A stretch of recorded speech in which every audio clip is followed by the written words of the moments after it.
Doon sa mga nare-read mo na may negative, paano mo sila natutulungan? Kung sino pa yung mga tinatawag natin relihiyoso, sila pa yung masakit magsalita. Ang pagka-card read ko, hindi ko pinag-aralan siya. Hindi naman kasi hula ang ginagawa ko.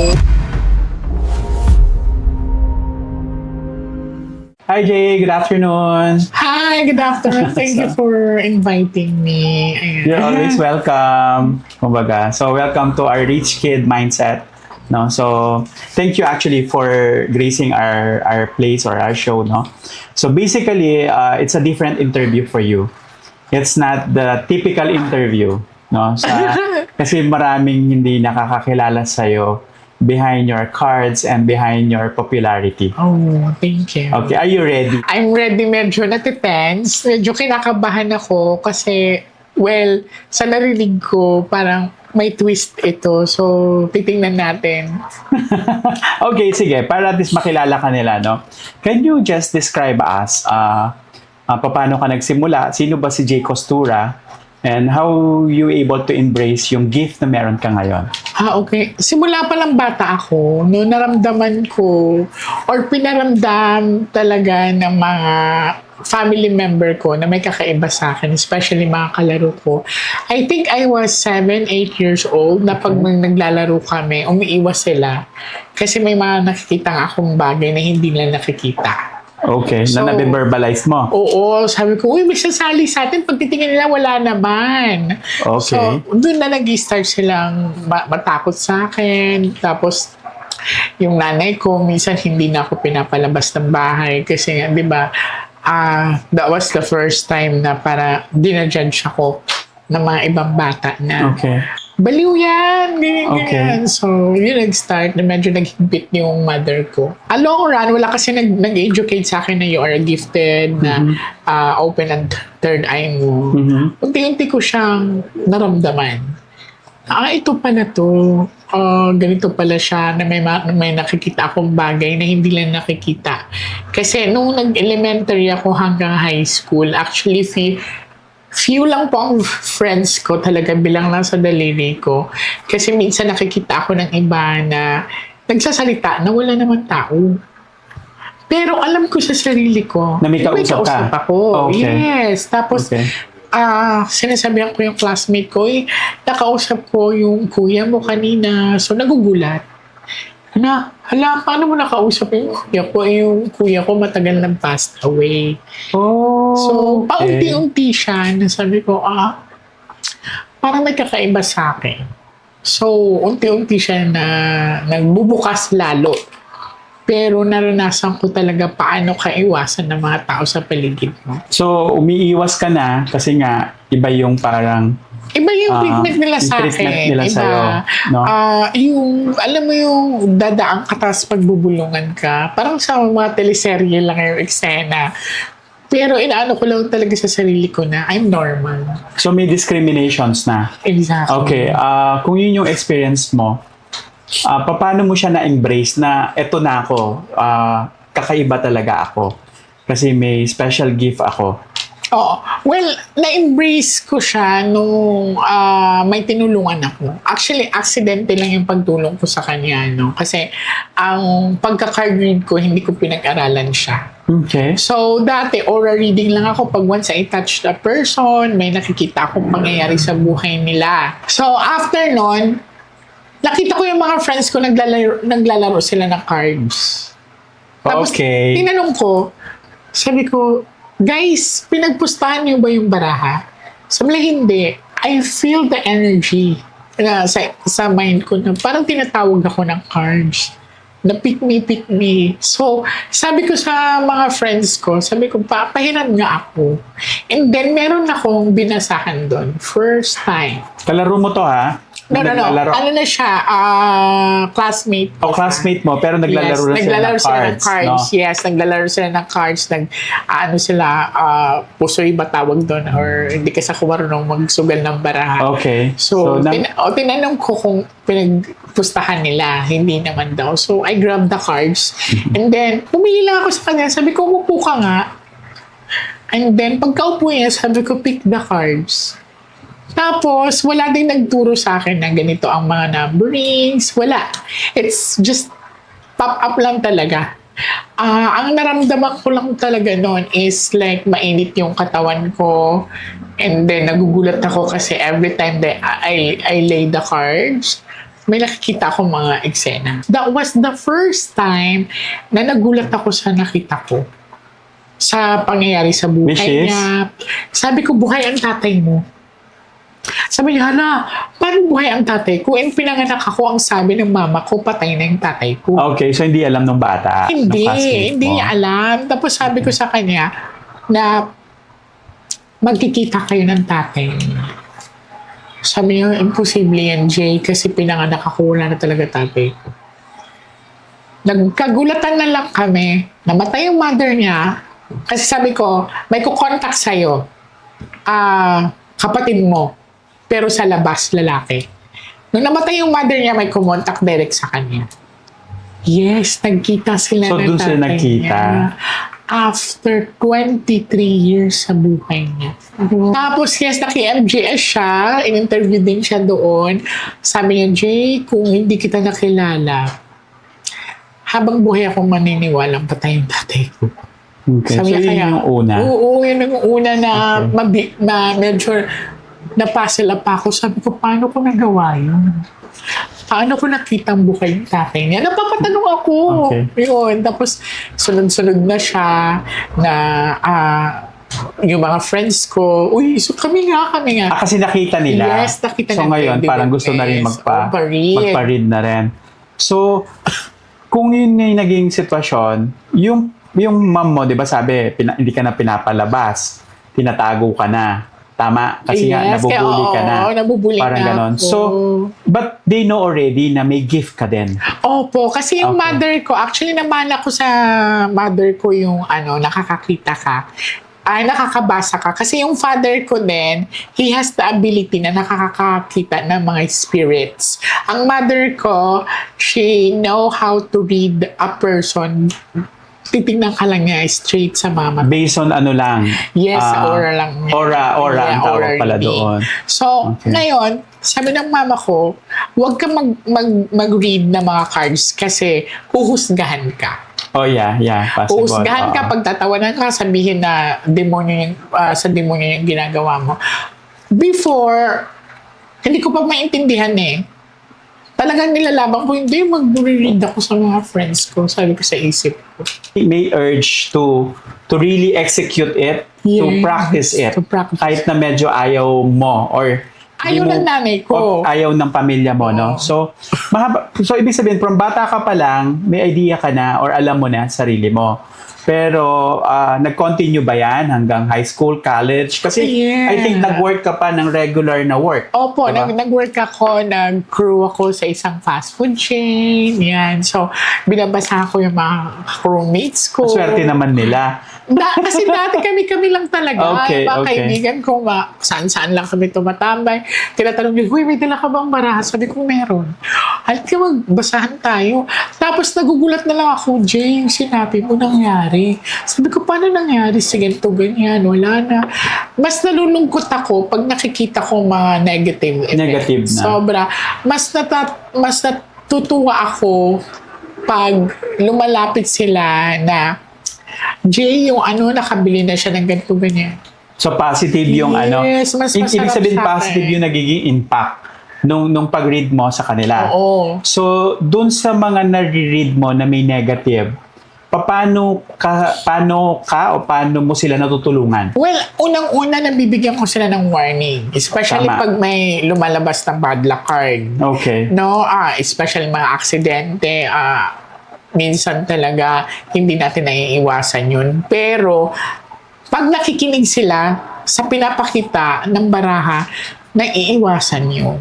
O kasi one time may kinuwento ka na sinabihan mo na mag-ingat siya magmotor Yes. at pwedeng masira yung mukha niya. Tama ba? Po. I have a convo and pictures. Nung una tawa-tawa siya eh.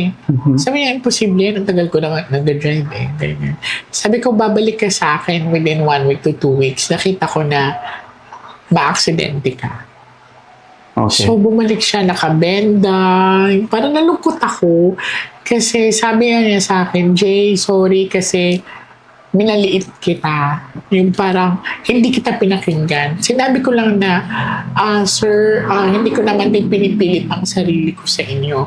Basta, pag kayo po lumapit sa akin, ingat na ingat po ako nagbubukas ng baraha. Kasi unang-una po, hindi ko po buhay ang binabasahan ko. Titignan mo. Yes, buhay na mga pumipila sa akin, mga client ko, mga kaibigan ko. Kasi I cannot read myself. I can't.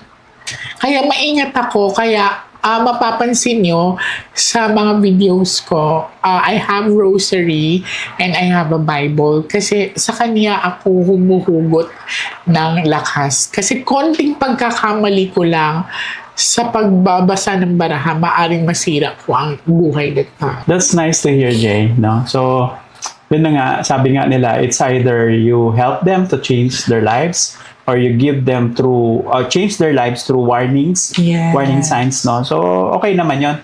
Parang traffic lang. Nakasalubong ng Opo. kaibigan mo, sabi, traffic doon. Hindi ka na pupunta doon kasi traffic naiiwasan. na. Naiiwasan, diba? Which is, I think, maganda yun, ha? Na parang meron man lang magsabi sa'yo na, ito, iwasan mo ito. Oo. Baka pwede mangyari. Or, ito yung blessing na paparating, hintayin mo, Exactly. paghandaan mo, 'di ba? Kasi baka mamaya is yung double thinking ka, yung Oo, mag-isip ka ng dalawang isip. beses, magdalawang Oo, isip isip. at mapalagpas yung opportunity na yon, no? So may iba naman tayo. Syempre, yan na yung beginning mo, yan na yung paano ka nagsimula. Oo. So, kumusta ka naman bilang isang may bahay Oo.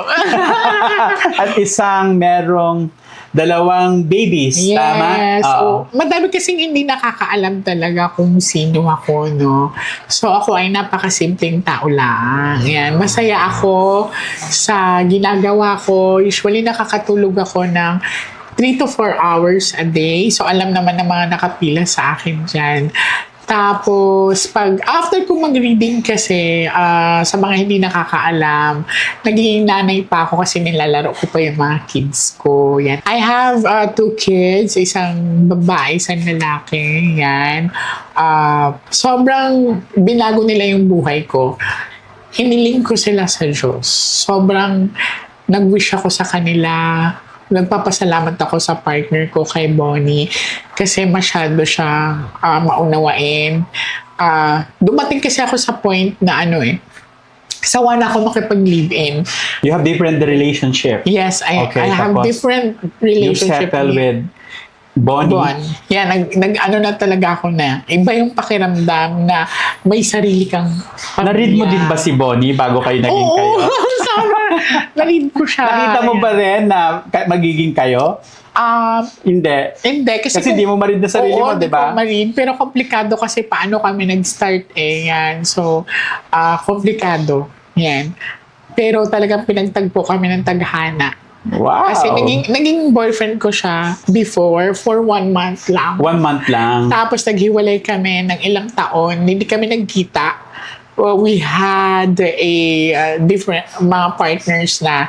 Tapos eventually nagkahiwalay. Tapos biglang nag-cross ulit yung landas namin dalawa. Okay. So, you are on your 8 years 8 or 9 years, years of yes. relationship. Yeah. Tama? Yeah. And then you have 2 kids. 2 kids. Ilang taon na yung kids ninyo? Ang lalaki ko is 5 years old. Ang Which is the babae ko- panganay. Yes, the panganay. Panganay. And then- babae is 4 years old. Pare silang December pinanganak. Yan. So, okay lang ba itanong kung paano paano? kayo nagkaroon ng kids Paano? ni Bonnie? Komplikado. Sobrang Okay. challenging yung... Pero nakita ko naman masaya kayo. Oo, masaya talaga. Iba yung pakiramdam na may tatawag sa yung mami. Kahit sobrang pagod ka magdamag, basta pag uwi mo, may sasalubong sa'yo, kikiss sa'yo. Yan. Tapos, hahag sa'yo, hahabol sa'yo. Pag aalis ka, pipigilan ka. Paano nangyari? Si Lord ang gumawa ng paraan. Sobrang amazing yung ginawa niya. Miraculous way na nagdasal ako na I want to have a baby. Yan. So si Bonnie ang naging instrumento Siya ang naging to have a way. baby. Yan. Okay. So, sobrang nakaka-amaze. Sabihin na natin that the children are legally under Mine, you, yes. no? Under you, Under no? mine. Under So, you. they are my kids. Okay. And gusto ko pa magdagdag ng isa. Ayaw na ni Bon. Kasi yung lalaki ko, yung panganay ko, he is gifted. No? Mataas yung IQ level niya. Isa din yan sa pinaka-pasasalamat ko. Sabi ko nga, Lord, ano ba kabutihang ginawa mo? Nagawa ko para bigyan mo ako ng ganitong biyaya. Kasi Okay. sila yung reason kung bakit hindi ako napapagod sa pagtulong. Bundle of joy, sabi nga nila. Yes. So, yun na nga. So, you have the kids already. You have 8 years relationship, blooming relationship, diba? Ang sabi mo sa akin is actually talagang biological son and daughter ni Ni Bonnie, diba? Ang tanong ko lang, did you really plan it, kayong dalawa? Yeah, we planned it. I asked him talaga. And then una, syempre, mahirap. Pero sabi ko nga sa kanya, sawa na ako sa relationship na na live-in lang. Tapos maghihiwalay. Sa kanya talaga ako gusto ko ng matatawag kong family. So, sabi niya, sige, okay lang. Nung una talagang ayaw. Kasi hindi mo alam o hindi nyo alam kung paano. Yes, kung paano, Tama. ayaw. Kasi other people go to other country to Yes. have babies, diba? Of course, through artificial Artificial, inseminations, yes. no? So, yung sa'yo is biological daughter and son ni Bonnie, no? So, nakilala mo yung mga mother. Secret! Ayan Okay. na!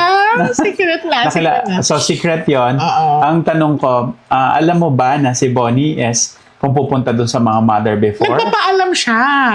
Nagpapaalam siya actually. So, okay lang sa'yo? Okay lang. Kasi you plan it, you really plan it. Ginusto ko eh. Okay lang, pero pag wala siya, alam mo na may kasama siyang iba, syempre. Okay lang. Kasi, Wala kang napipil na something. Selos. you feel pain, pero you have to embrace the pain. Ganun talaga, kailangan mo paghirapan ang mga bagay-bagay. Grabe yung story mo, no? Parang Yes. pang-movie talaga. Kailangan Di ba pa- mong paghirapan, kailangan mong tiisin bago ka maging successful. Kasi knowing your partner with someone else, Oo. Diba? Kasi, hindi naman namin kaya mag-afford ng milyon-milyon para dadaan kami sa mga prosesong, alam mo yun. So, kailangan, may magsakripisyo sa aming dalawa.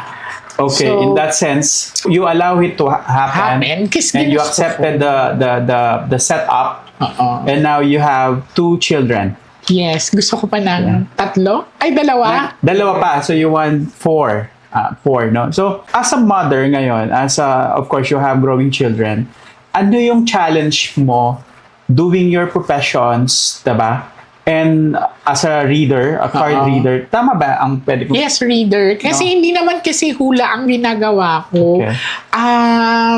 Sa mga napapansin nyo guys, ang pinakamasarap na pakiramdam, yung babalik sa'yo yung binasahan mo para magpasalamat sa'yo, naalala ka sa mga ginawa mo, sa tinulong mo sa kanila, hindi dahil sa may binigay sila sa'yo na biyaya. Kasi may mga client talaga akong generous, sobrang, lalo na pag natuwa sila sa'yo, kaya iniingatan ko talaga, lagi ko sinasabi na, Lord, wag mo ko silawin sa pera. Hindi naman ako ipokrita na hindi ko kailangan ng pera to live. We all need money to live. Pero lagi kong sinasabi na as much as possible, Lord, control me. Control you and magawa mo pa rin kung ano yung dapat sa'yo. dapat na, at na bukal sa puso ko. Bukal at tama. Yes, exactly. Diba? Kung ano yung gift na pwede mong ibahagi sa kanila, bonus na lang kung ano yung pwedeng Kung ibigay nila ibigay sa'yo. nila oo. No? At kasi I know, Jay, you won't ask any amount, no? Sa mga taong pumipila sa'yo, kung ano lang yung, or gustong magpatulong sa'yo. Sa ngayon kasi, nag-raise na rin pala ako ng amount because of dami kong tinutulungan. Okay. So, may mga tinutulungan po ako ngayon. So, especially, meron din sila mga family and they need to pay, to feed. yes. Oo. So, Kumbaga may mga admin ka rin kasi. yes, may mga admin din kasi ako. And ayun, meron din talaga, pero we never asked for like Too much. Too much. Too Kasi much, oo. ang natatakot kasi ako sa pag if na maging abusive ako, kasi dumating na sa point na binili ako ng negosyante, politician, bigyan ka ng bahay, kotse, monthly allowance. Dumating na po sa akin na na-o-offeran ka. Pero ang exchange to that is hindi na ako pwede mag-read sa iba. Exclusive na ako sa kanila. So Okay. kung tinanggap ko yon, siguro magiging komplikado ang buhay ko. Hindi rin ako magiging masaya. Kasi may urge kasi to Oo. to execute your gift from your childhood story Exactly. up to now. No? That's nice to know. And Nice to know. gusto ko nang nilinawin sa ibang tao na kung pera-pera lang ang pag-uusapan, pwede naman ako hindi magtiis sa mahabang pila eh. Pwede naman ako, like for example, may isang tao na, puntahan. Kuhanin lang yung yes, mga- kuhanin lang to. Ah. Ito, puntahan natin si ganito. Kumontak naman sa inyo yan, presyohan niya ng ganito yan. O ba't pa ako magpapapila? Okay. Kasi masaya ako sa ginagawa ko. Pero tama lang, Jay, kasi you have an admin na nag-help sa'yo. Oh. Diba? And then, if you go to a specific place, of course, may transpo yan, may Yes. food yan. Exactly. Diba? Tapos may kasama ka rin assistant mo. So, I think it's not naman, kumbaga, it's practical reason lang na kahit papano man lang. Ang maganda lang kasi, before, when you started, talagang alam ko na yes. kung ano lang po yung pwede niyong mailagay. Actually, hindi nga siya umahawak ng pera before. So, may box lang dyan, yung hulog mo. hulog mo. Kung nagulog ka ng 50 pesos o 100, Okay lang. it doesn't matter. But, come to think of it, may buhay kasi. Exactly. Diba? May pamilya ka rin, kahit papano, yung professions mo, diba? Is kailangan din kahit papano is mag-sustain din. Yes. Mahirap na mata mag-read na kumakalam yung sikmura mo. Exactly. At saka Tama. energy. And yun nga lang talaga ang lagi kong inaano na, Lord, wag mong baguhin ang ugali ko. Kung anong meron, magpasalamat. Lagi ko din sinasabi sa mga admin ko yan. Gusto ko din silang pasalamatan kasi kung wala sila, hindi ko naman to kakayanin. Sa sobrang daming lumalapit sa akin. Alam ko na i-stress din sila, yung mga admins ko, kasi minsan sila ang napapagalitan eh. Because of the linya. Oo, Sobrang dali niya, haba and sobrang everything. So, haba, especially pag may mga cancellation of the reading. Sila kasi ang naka-frontline kasi sila. Yes, sila Oo. yung naka-frontline. And then, kaya kung kaya ko silang ipagtatanggol ko sila. Kasi nga, mahirap eh. Stressful, lalo na pag nagre-resolve kami ng crime, iniisip ko din sila. Kasi hindi lang naman ang buhay ko ang mapapahamak, eh, pati buhay nila. That's nice. That's nice. At least we know the other side of Jay, 'di ba? Maliban sa pagre-read ng card, 'di ba? But people should know that you have a life, you have a family to sustain. Exactly. Of course, you have a lifestyle as Oo. well, 'di ba? So, sa akin naman siguro is a simple sharing of, example, ako yung nagpaparead sa'yo, a simple sharing of my gift to you Opo. because of your guidance will not be too much naman. Yeah, So- madami din akong naging client na gusto kong magpasalamatan kasi sa pagbabago ng buhay nila, hindi Sinishare sila nila yung blessing sinishare sa'yo. nila na, Jay, kung hindi ako nakinig sa'yo, walang mababago sa buhay ko. Ito na ako ngayon, nakapasa na ako ng board exam, nandito na ako sa US, nandito na ako sa Japan, na dati natatakot ako kasi pag may lumabas na bad luck card, parang feeling ko it's kamatayan ko na. Pero ako daw naging susi kung bakit nabago ang mga buhay nila, especially yung mga hindi nagkakaanak. Yun kasi it's a priceless moment yun eh. Hindi siya nababayaran ng pera kahit magkano amount ang binibigay nila sa akin. Na sobrang nakakaiyak lang na kakatok sila sa bahay tapos sasabihin nila na, Jay, binago mo ang buhay ko. Ito na ako ngayon, oh. Meron akong 2 kotse, meron akong may bahay na ako napatayo. Parang ang sarap pakiramdam. Ang sarap sa pakiramdam na naging bahagi ka sa success nila, sa pagbabago nila. Na nagpapasalamat ako dahil pinakinggan nila ako. Kasi nasa tao yan eh. Kahit sabihin, ipakita mo ng baraha na maganda ang future mo, Pag ikaw hindi ka kikilos at hindi mo ka samahan ng dasal, wala talaga mangyayari Samahan ng dasal at gawa. Exactly. Kasi para meron ka ng kahit paano guide kung ano yung gagawin mo.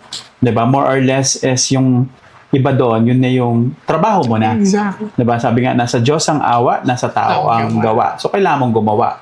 Tama. So, it's nice na they go back to you and share their blessings, 'di ba?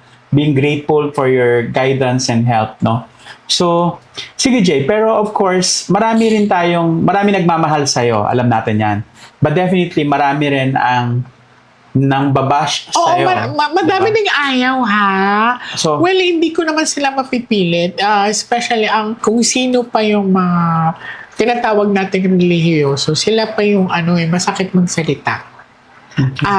Minsan mumurahin ka, sasabihin ng demonyo ka, sundin mo tong Biblia. Well, sa akin kasi, hindi man ako yung tipong tao na makikita niyo araw-araw sa simbahan. Pero I know how to communicate with God sa paraang alam ko. Kasi hindi naman niya ako bibiyayaan ng ganitong talento kung hindi niya alam na hindi ko gagamitin sa tama. Saka may kanya-kanyang paniniwala tayo. Exactly. So, Hindi ko sila even sa religion, may iba-ibang lang religion Kasi natin. pag natin sa religion, talagang mahirap ipaliwanag. Mahirap, hindi mo naman kailangan i-convince ang sarili mo. Basta alam mo sa sarili mo na pinaniniwalaan mo na ang gift mo ay galing sa taas at gamitin mo sa tama. Kahit anong pambabato nila, wala akong pakialam. Ganun lang. Lagi, kasi kung magiging apektado ako sa mga nambabash sa akin, magiging negative ang buhay ko. Ang nababasa ko, nababasa ko talaga, parang reader na rin ako. Nababasa ko lang is parang you keep on yung pinapasok mo sarili mo is more of the negative na you ignore na pinapasok mo sarili mo rather is more of the positive na para of course makapag-read ka pa nga ng tama, 'di ba? Doon sa mga naniniwala, 'di ba? Yung mga hindi naman naniniwala, hindi mo naman kailangan pilitin. Pero it doesn't affect or yung mindset mo o yung kagustuhan mo na i-continue yung gift mo. Ako, I'm okay with that. Kasi ako, naniniwala po kasi ako, Beb, na pag nagdasal ka kay Lord, kung anong kailangan mo, kung anong hinihiling mo, hindi naman si Lord ang bababa para kausapin kayo. Bibigay siya ng tao na makakatulong sa'yo, na mag-relay ng message. Which is, tama din naman. Na, kunwari magdadasal ka na, Lord, or gagamit siya ng instrumento para kasatuparan yung mga hiniling mo sa kanya. Kaya sa mga nambaba sa akin, minsan gusto kong din sabihin sa inyo na mahirap kasi pag puro galit ang nasa puso mo. Try nyo muna tingnan yung sarili nyo sa salamin. And gusto kong sabihin sa inyo, sa mga nambabash, is that kung alam nyo sa sarili na wala kayong nagawang kasalanan sa mundo ni isa, pwede nyo akong harapin at hahayaan ko kayong sampalin ako. Ganun na. Or kung hindi sila naniniwala sa'yo, okay lang din naman yan. Hindi naman natin pinipilit. Pero sana napipilter din nila yung mga sinasabi nila sa'yo. Kasi sobra. You know, you're also human. Nasasaktan ka din. Or mga tao sa paligid mo. Diba? Ayun nga yung mas masakit doon kasi ang nakikipaglaban or ang minsan ang nakaka-feel ng pain is yung mga tao na sa paligid mo. Kasi kailangan mo maging malakas, hindi lang din sa sarili mo, pati sa kanila. Yun. Bakit si ganito mga sinasabi? Minsan pinapakalma ko, hayaan nyo sila kasi di naman nila ako kilala. Sila yung, alam mo yun, sila yung eager na no. Hayaan nyo sila kasi di naman nila alam yung ginagawa ko. Ganun lang. At least mas malawak na yung pangunawa mo. Kasi nga, alam mo kung ano yung intentions mo. Or alam mo din kung bakit ka nandiyan. Yun yung pinaka-importante. Kasi if you know what you're doing and passionate ka about it, na kumbaga nakahook ka doon, yung mga obstacles and challenges nawawala na yan. no? Kasi sabi nga nila, tignan mo yung mabuti para mas maraming magawa pang kabutihan, Exactly. no? So nice. Sobrang nagpapasalamat nga ako kasi I have support system. Andyan si Bonnie, andyan si Ken. Si Ken kasi is... Who is Ken? Siya yung seaman na malapit sa puso ko for 16 years. Ayan. So, Ken is also a partner of you? Yeah, bahagi siya ng buhay ko. So, close sila ni Bon. Meron na rin siyang wife, meron na rin siyang kids. We are close together. So, parang extended family Extended ito. family si Ken. siya. So, Okay. sila ang laging... Kala ko dalawa yung partner mo. Sila yung... Parang ganun na rin. Kasi lagi nagtataka kasi yung mga tao eh. Bakit si Miss J, iba yung pinopost ngayon, iba yung pinopost bukas. Minsan dalawang kasama niya. So, lilinawin ko po, si Ken ay isa sa mga nandyan para sa A very buhay close ko. friend. A very, very close Not only friend. for you, but also for Bonnie and the children The as well. children, yeah. Okay, it's one whole big family. Extended family. Meron ka bang ni-read kung nga rin mag-asawa sila? Tapos yung may nakita kang kalokohan nung isa, either of the Naku, two. madami po. Sobrang minsan nga natatakot ako. Ayan. Natatakot ako ngayon magbasa ng couple kasi meron akong eksena dati na nagbasa ako ng mag-partner tapos may anak sila. They have 2 kids. And then, kasi pag nagre-read ako sa mga naka-experience, nakayuko lang ako, dire-diretso talaga ako. Sabi ko, ate, alam ba ni kuya na yung unang anak nyo ay hindi sa kanya? So, nagulat yung guy. Tapos bigla na nagganon siya. And then yung babae umiiyak na. Tapos nilak ko yung door sa kwarto ko. Tapos pinatabi ko si ate. Sabi ko, ate, dito ka muna sa tabi ko. And then, kuya, dyan ka lang. Hindi tayo lalabas sa kwarto ko hanggat hindi magiging okay ang sa inyong dalawa. Kayong dalawa. Oo po, sa inyong dalawa. Kasi sabi nga niya, galit na galit yung lalaki. Sabi niya, kung di pa na tayo pumunta dito kay Jay, hindi ko malalaman yun. Hanggang ang tagal namin, ang tagal ang pag-uusap namin hanggang sa nagkapatawaran sila. Nice. Yun, hanggang sa natanggap. Isa yun sa mga hindi ko makakalimutan. Meron bang instant na pumunta sila sa'yo, couple sila, tapos ang pakilala nila sa'yo, couple sila, pero nabasa mo na hindi talaga sila Exactly, couple? yes, na third party sila. Oh Yun. my God. Kaya po ingat sa pagpunta kay Jay. Yan, exactly. So, may mga celebrity na rin akong nababasa na may mga secretive something, pero syempre iniingatan ko yun. Sobrang iniingatan ko talaga kasi Life nila yun eh. Ang ano ko talaga pasasalamat ko is pagtitiwala nila sa akin. That's So, nice. So, yun. Talaga. yun. Actually, Jay, di ba, ikaw yung, I think I was able to watch it, di ba, one of your TV interview before the pandemic. Yes. Di ba? po. This is before Christmas, di ba? Opo. In preparations for 2020. 2020, and then nabasa mo doon or na-read mo na may sakit na nanggagaling sa hangin na virus. which is virus na nakakamatay. Nakakamatay. And then the following year, So, pagpasok ito na ng 2020, so nangyari po yung COVID. yung COVID, no? So, yan yung isa, which is ako nabasa ko yon. And then, another one, di ba, recently lang, tama ba, yung naging national issue, Yes, ang yung issue. pagkawala ng isang bride. Missing bride. Tapos, ang sabi mo is, She's alive and matatagpuan siya somewhere in Baguio or Pangasinan. or north side. Yes. Pero Pangasinan siya Pangasinan nakita, siya tama? nakita. So, yun yung Pangasinan. pwede maging guide, no? From the COVID, which is talagang very, yan sa atin, di ba? Phenomenal yan. Apo. May nakikita ka ba na same possible na scenario like the COVID? Well, actually, I have. Nag-warning na po ako nito. So, lumabas na rin po ito sa sa ibang nag-interview sa akin. So, mag-ingat tayo sa another na papasok na virus. It's same like sa COVID.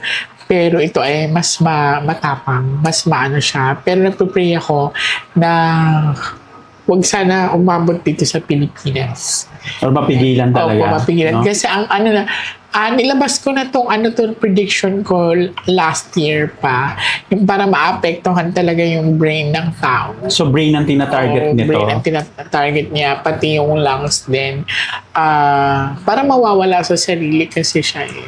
Okay. So, yun ang kinakatakot ko kasi mas malala to sa COVID na nangyari sa atin. And hopefully hindi dumating no sa atin no. So from the COVID to next virus to missing bride, ano pa yung nakikita mo na sa tingin mo relevant sa sitwasyon natin ngayon sa Pilipinas na pwede mangyari? Well, sa atin alam naman natin no, parang teleserye na nangyayari sa politics no. So, uulitin ko, nagbigay na rin po ako ng prediction or premonitions ko sa pangyayari sa politics bago mangyari ito lahat na nagkakagulo-gulo. So, may switching of power kasi ako nakita talaga way back pa yan year ago. So, in-interview din ako ng isang malaking station. So, binigay ko po ang pinakita sa akin. So, maganda lang tayo. Kasi, hindi pa na matatapos ang kaguluhan sa politics natin eh. Madami pang magiging issue at saka mga storytelling. Pero, ang switching of power, biglaan siya. Pero is this year ba yan? Next year ba yan? In the next 2 years ba siya? Kasi ang pinakita sa akin before, malapit na siyang mangyari.